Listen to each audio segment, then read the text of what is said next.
Hey everyone, welcome back to my cooking channel. So today I'm going to be showing you my recipe for my very delicious creamy Mexican flan. I'm going to jump right in by showing you what I will be baking it in. I'm going to be using this 8x3 to bake it in, and then this smaller yet wider container to do a water bath once we put it into the oven. So here directly, I'm going to go ahead and add the sugar directly to my pan. I want enough sugar to cover the bottom, but not too much where it's going to be difficult for it to melt. So here you can kind of see. This will all depend on how big your baking dish is. You may need a little more sugar or a little less sugar. I'm going to put it directly to the heat. So you want to obviously use a container that's not only baking safe, but it can go on the heat directly without any issues.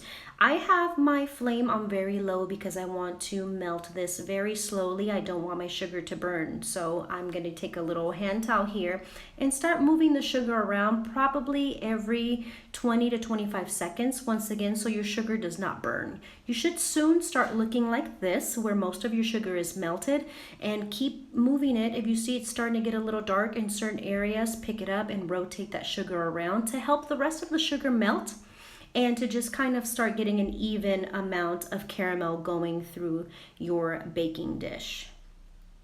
Put it back on there for just a few more seconds and rotate again. So here, once everything is nice and melted, now I want to take advantage that the sugar is nice and hot and really start coating the inside of my mold. I want to coat it all the way to the top, as high as I can get it. So you'll see kind of what that looks like.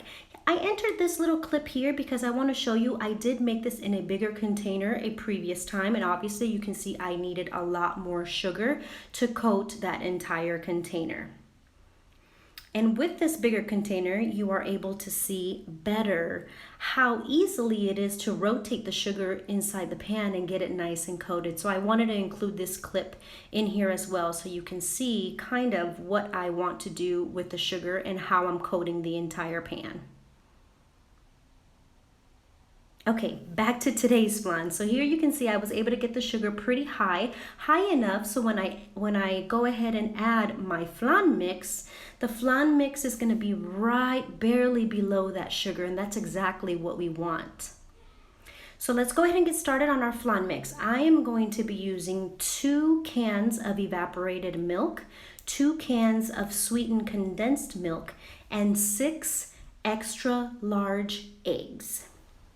To mix all of these ingredients, I'm just going to use a container that's deep enough for me to actually whisk everything and have it not overflow. And I'm going to be using a handheld whisk as well. So here I'm showing you that I am using extra large eggs. If for whatever reason you can't get your hands on extra large eggs, you can just add 1 additional egg.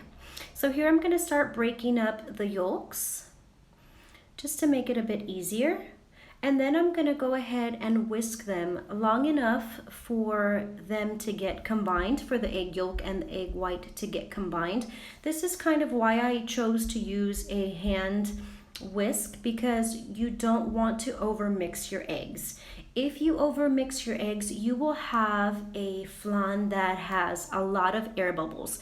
So that's not necessarily what we want. You know, a few air bubbles, okay, I get it, but you don't want to purposely get a whole bunch of air bubbles, because then once you bake your flan and it starts to deflate to fill those air bubbles, it's going to be uneven and it's just not going to be pretty. And of course, we want a pretty flan. So as you can see here, I'm slowly beating the eggs, not too much. I didn't speed up this clip, so I really wanted you to see, you know, how much I'm actually beating them. As you can see, this is going to be perfect right here. So now I have opened all of my cans, and I'm going to go ahead and start incorporating them with my eggs. I'm going to start, but obviously before I start that, I went ahead and preheated my oven to 350 degrees while I get this put together, because it doesn't really take long. So I'm going to add 1 can of the evaporated milk, and I'm only going to whisk that enough to combine it. Once it's combined, then I'm going to go ahead and alternate and add the sweetened condensed milk. And I'm going to stir that enough to once again combine it. So you can see here,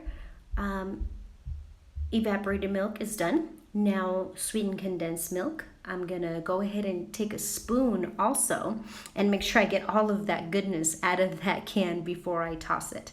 And then once again, stir enough to combine. And then once again, alternating. Then you're gonna add the evaporated milk, mix enough to combine. And then the last can of sweetened condensed milk, we're gonna add that.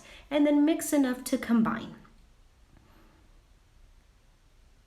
You can see that it's coming together. You can still see the eggs kind of separating on the edges of the container. That's okay because you still have to mix this last can. So at that point, you can go ahead and give it a little bit more of a whisk until everything is not separating, and you can tell that the eggs are very nice and combined with the milks. Now, while I was doing that on the other counter, I do have my sugar cooling. Now it's not cooling fast enough. You know that it's nice and cooled because it'll be cracking everywhere. So I'm going to throw it in the freezer for about 3 to 4 minutes, just long enough for it to cool completely. And now you can see, once I stop stirring that, you can see if it's combined or not. And here, right before I pour it into my container, I'm going to give it a nice quick whisk just to make sure that nothing has separated in the meantime.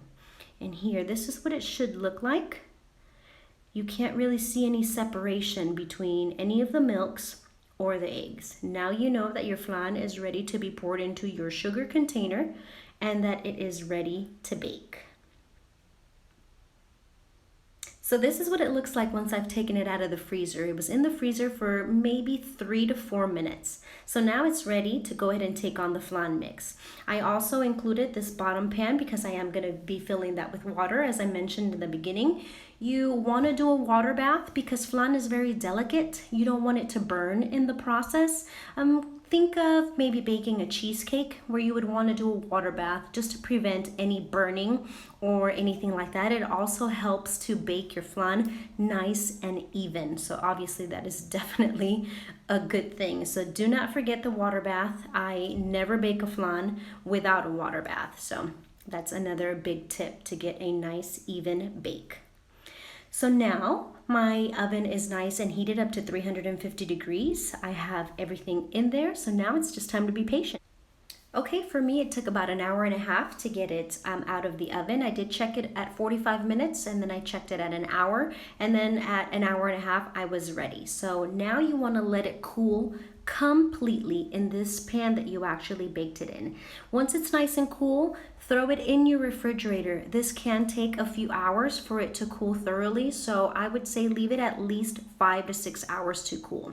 Once your flan is nice and cold and cool, you want to go ahead and add a dish on the top because you're going to flip it. So the bottom of the pan is actually going to be the top of your flan. Put your hand on the top and then go ahead and scoot everything out to the edge so that you can get a nice grip on the bottom. And then you are going to flip it in one smooth motion so none of the caramel spills over. And then slowly shake it out and you should have a beautiful decadent looking flan that should look something like this, as you can see on the screen. This was delicious. It was beautiful. It did not have tons of air bubbles, which is always a goal for me when I bake flan, and it was just so good. So I really hope that you guys enjoyed this recipe. Please give it a try. Make sure you subscribe if you haven't. Give it a thumbs up, and don't forget to come back again for my next video. Thank you so much for watching, and I will talk to you guys next time. Bye. Happy eating.